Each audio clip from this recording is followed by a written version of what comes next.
ನೀನು ಎಲ್ಲ ಏನು 50 ಅಂತ ಕೇಳಿದೀಯ ಎಲ್ಲರಿಗೂ ಹೇಳ್ತೀನಿ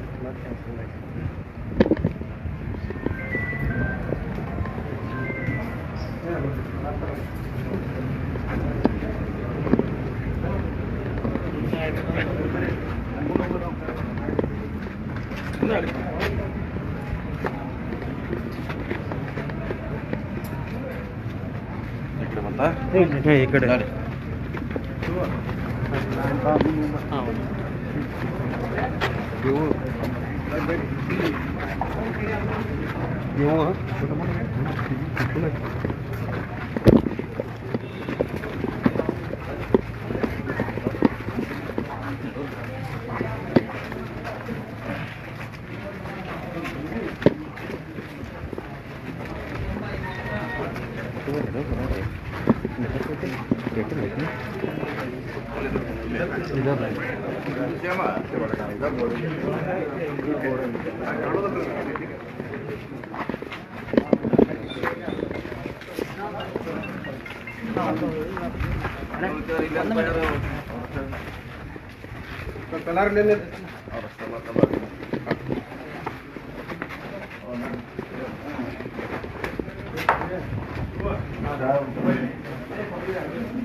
ಫುಲ್ ಐತೆ ಎಲ್ಲರೂ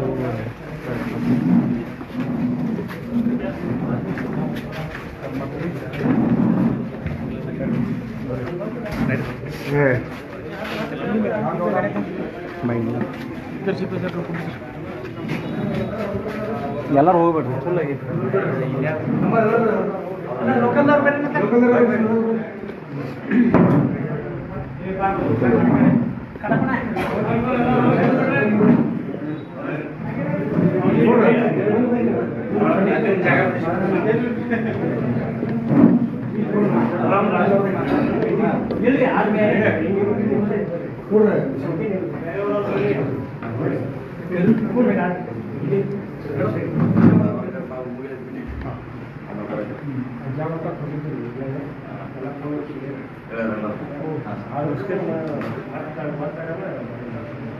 ನೀ ಅದನ್ನ ಮಾಡಕ್ ಹೋಗ್ಬೇಡ್ರಿ ಸುಮ್ಮನೆ ಒಳ್ಳೆ ಕೆಲಸ ಮಾಡಿ ಸುಮ್ಮನೆ ಸರ್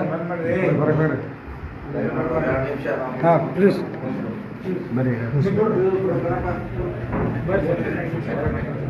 ಇಲ್ಲ ಸರ್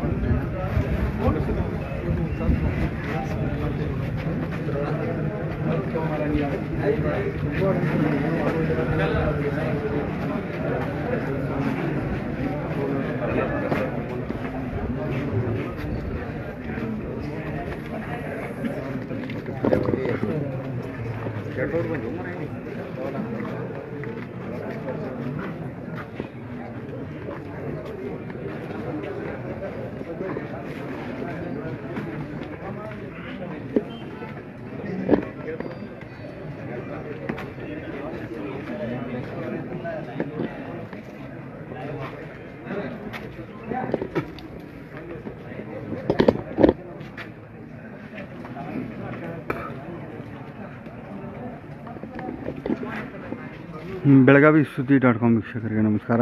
ಇವತ್ತು ಹುಕ್ಕೇರಿ ತಾಲೂಕಿನ ಬೆಲ್ಲದ ಬಾಗೇವಾಡಿ ಗ್ರಾಮಕ್ಕೆ ಅಂದರೆ ದಿವಂಗತ ಮಾಜಿ ಸಚಿವ ಉಮೇಶ್ ಕತ್ತಿಯವರ ತವರೂರು, ರಮೇಶ್ ಕತ್ತಿಯವರ ತವರೂರು ಬೆಲ್ಲದ ಬಾಗೇವಾಡಿ ಗ್ರಾಮಕ್ಕೆ ಹುಕ್ಕೇರಿ ಸಹಕಾರಿ ವಿದ್ಯುತ್ ಸಂಘದ ಚುನಾವಣೆ ನಿಮಿತ್ತ ಸಚಿವ ಸತೀಶ್ ಜಾರಕಿಹೊಳಿ ಅವರು ಬೆಲ್ಲದ ಬಾಗೇವಾಡಿ ಗ್ರಾಮಕ್ಕೆ ಭೇಟಿಯನ್ನು ನೀಡಿದ್ದಾರೆ. ಇಲ್ಲಿ ಬೆಲ್ಲದ ಬಾಗೇವಾಡಿ ಗ್ರಾಮದಲ್ಲಿ ಏನು ಪಾರ್ಶ್ವನಾಥ್ ಸೌಹಾರ್ದ ಸಹಕಾರಿ ಸಂಘ ಏನಿದೆ ಆ ಕಚೇರಿಯಲ್ಲಿ ಬೆಲ್ಲದ ಬಾಗೇವಾಡಿಯ ಮುಖಂಡರ ಜೊತೆ ಸಚಿವ ಸತೀಶ್ ಜಾರಕಿಹೊಳಿ ಅವರು ಸಭೆಯನ್ನು ಮಾಡ್ತಾಯಿದ್ದಾರೆ.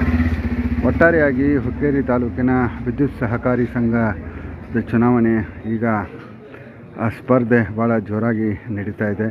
ಒಂದು ರಮೇಶ್ ಕತ್ತಿ ಗುಂಪು, ಇನ್ನೊಂದು ಕಡೆ ಸಚಿವ ಸತೀಶ್ ಜಾರಕಿಹೊಳಿ ಅವರ ಗುಂಪು. ಎರಡು ಗುಂಪುಗಳ ನಡುವೆ ಬಿರುಸಿನ ಪೈಪೋಟಿ ಸ್ಪರ್ಧೆ ನಡೀತಾ ಇದೆ. ವಿದ್ಯುತ್ ಸಹಕಾರಿ ಸಂಘ ಇಡೀ ರಾಷ್ಟ್ರದಲ್ಲೇ ಇರೋದು ಒಂದೇ ಒಂದು ಸಂಘ, ಸಹಕಾರಿ ಸಂಘ, ವಿದ್ಯುತ್ ಸಂಘ, ಅದು ಹುಕ್ಕೇರಿಯಲ್ಲಿದೆ. ಆ ಸಂಘದ ಅಧಿಕಾರದ ಚುಕ್ಕಾಣಿ ಹಿಡಿಯಲಿಕ್ಕೆ ಎರಡು ಗುಂಪುಗಳ ನಡುವೆ ತೀವ್ರವಾದಂತಹ ಪೈಪೋಟಿ, ಸೆಣಸಾಟ, ಜಗ್ಗಾಟ, ಹಗ್ಗ ಜಗ್ಗಾಟ, ತೀವ್ರತರವಾದಂತಹ ಪೈಪೋಟಿ ಈಗ ಹುಕ್ಕೇರಿ ಕ್ಷೇತ್ರದಲ್ಲಿ ನಡೀತಾ ಇದೆ. ಇವತ್ತು ವಿದ್ಯುತ್ ಸಹಕಾರಿ ಸಂಘದ ಚುನಾವಣೆಯ ನಿಮಿತ್ತ, ಪ್ರಚಾರದ ನಿಮಿತ್ತ ಸ್ವತಃ ಸತೀಶ್ ಜಾರಕಿಹೊಳಿ ಅವರೇ ಇವತ್ತು ಬೆಲ್ಲದ ಬಾಗೇವಾಡಿ ಗ್ರಾಮಕ್ಕೆ ಎಂಟ್ರಿಯನ್ನು ಕೊಟ್ಟಿದ್ದಾರೆ. ಈ ಚಿತ್ರಣ, ಈ ಒಂದು ವಿಚಾರ ನಾವು ಗಮನಿಸಿದರೆ ಅದು ಯಾವ ರೀತಿಯ ಚುನಾವಣೆ ಇಲ್ಲಿ ನಡೀತಾ ಇದೆ, ಯಾವ ರೀತಿಯ ಪೈಪೋಟಿ, ಯಾವ ರೀತಿಯ ಸೆಣಸಾಟ ಇಲ್ಲಿ ನಡೀತಾ ಇದೆ ಅನ್ನೋದನ್ನು ನಾವು ಲೆಕ್ಕಾಚಾರ ಹಾಕ್ಬೋದು. ಈಗ ಬೆಲ್ಲದ ಬಾಗೇವಾಡಿ ಗ್ರಾಮದಲ್ಲಿ ಸತೀಶ್ ಜಾರಕಿಹೊಳಿ ಅವರು ಸಭೆಯನ್ನು ಮಾಡ್ತಾಯಿದ್ದಾರೆ ಸ್ಥಳೀಯ ಮುಖಂಡರ ಜೊತೆ. ಅದು ವಿದ್ಯುತ್ ಸಹಕಾರಿ ಸಂಘದ ಚುನಾವಣೆಯ ನಿಮಿತ್ತ ಬೆಲ್ಲದ ಬಾಗೇವಾಡಿ ಗ್ರಾಮದಲ್ಲಿ ಸಚಿವ ಸತೀಶ್ ಜಾರಕಿಹೊಳಿ ಅವರು ಸಭೆಯನ್ನು ಮಾಡ್ತಾಯಿದ್ದಾರೆ. ಬೆಲ್ಲದ ಬಾಗೇವಾಡಿ ಗ್ರಾಮದ ಮುಖಂಡರ ಜೊತೆ, ಅವರ ಬೆಂಬಲಿಗರ ಜೊತೆ, ಅವರ ಆಪ್ತರ ಜೊತೆ ಈಗ ಒಳಗಡೆ ಗುಪ್ತ ಸಮಾಲೋಚನೆಯನ್ನು ಕೂಡ ಮಾಡ್ತಾಯಿದ್ದಾರೆ. ಒಟ್ಟಾರೆಯಾಗಿ ಹುಕ್ಕೇರಿ ತಾಲೂಕಿನ ವಿದ್ಯುತ್ ಸಹಕಾರಿ ಸಂಘದ ಚುನಾವಣೆ, ಒಂದು ಕಡೆ ನಾಮಪತ್ರ ಸಲ್ಲಿಸುವ ಪ್ರಕ್ರಿಯೆ ನಡೀತಿದೆ, ಇನ್ನೊಂದು ಕಡೆ ಪ್ರಚಾರದ ಭರಾಟೆಯು ಕೂಡ ನಮಗೆ ನೋಡಲಿಕ್ಕೆ ಸಿಗ್ತಾ ಇದೆ. ಈಗ ಸದ್ಯಕ್ಕೆ ಬೆಲ್ಲದ ಬಾಗೇವಾಡಿ ಗ್ರಾಮದಲ್ಲಿ ಸಚಿವರಾಗಿರ್ತಕ್ಕಂತಹ ಸತೀಶ್ ಜಾರಕಿಹೊಳಿ ಮತ್ತು ಅವರ ಬೆಂಬಲಿಗರು, ಆಪ್ತರು ಎಲ್ಲರೂ ಕೂಡ ಸೇರಿಕೊಂಡು ಬೆಲ್ಲದ ಬಾಗೇವಾಡಿ ಗ್ರಾಮದ ಶ್ರೀ ಪಾರ್ಶ್ವನಾಥ್ ಸೌಹಾರ್ದ ಸಹಕಾರಿ ಸಂಘದ ಏನು ಕಚೇರಿ ಇದೆ, ಆ ಕಚೇರಿಯಲ್ಲಿ ಸಮಾಲೋಚನೆಯನ್ನು ಮಾಡ್ತಾಯಿದ್ದಾರೆ. ಅವರು ನಂತರ ಮಾಧ್ಯಮಗಳ ಜೊತೆ ಮಾತಾಡ್ತೀನಿ ಅಂತ ಹೇಳಿದ್ದಾರೆ.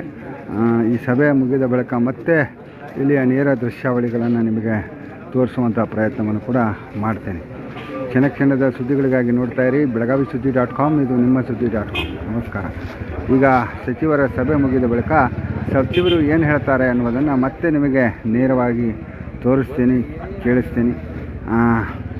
ಬೆಳಗಾವಿ ಜಿಲ್ಲೆಯ ಕ್ಷಣದ ಸುದ್ದಿಗಳ ಮಾಹಿತಿಗಾಗಿ ನೋಡ್ತಾ ಇರಿ, ಶೇರ್ ಮಾಡ್ತಾಯಿರಿ. ಬೆಳಗಾವಿ ಸುದ್ದಿ.com, ಇದು ನಿಮ್ಮ ಸುದ್ದಿ.com. ನಮಸ್ಕಾರ.